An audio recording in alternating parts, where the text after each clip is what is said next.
quick video on how to replace the pressure sensor on a Freightliner Cascadia. This is the sensor. It goes located right here.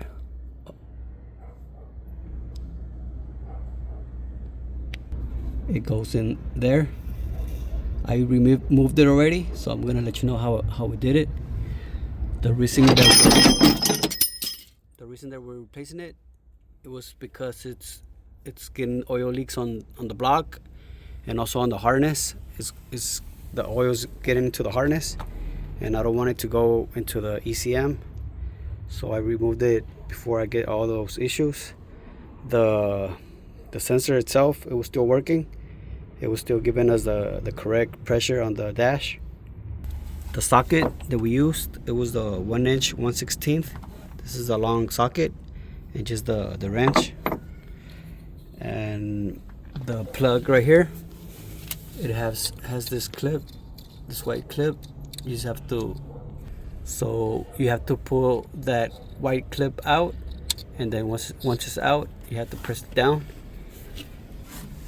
And we use this type of pliers to remove the sensor, the harness from the sensor.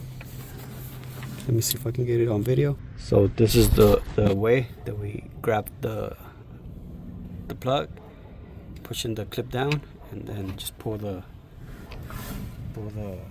harness out. So the reason this one is leaking is because, as you can see, it turns and it has oil inside. And this is a new one that we're gonna be installing, and this one, the plastic part doesn't move. We're gonna be installing this new washer. The part doesn't come with it, but we are gonna put a new one. So right here we're installing the new sensor. It's a little hard to get it on video, but all you gotta do is just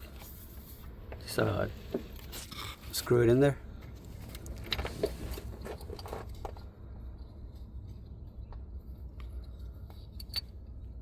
So the sensor is installed now. We're just gonna go ahead and plug it in. Doesn't focus, but it's right there. So we're just gonna plug it in. Might have to stop the video. It's a little hard to get it on video and install it, but all you gotta do is just plug it in. Once it's plugged in, you're all set. So this is it for this video, and thank you for watching.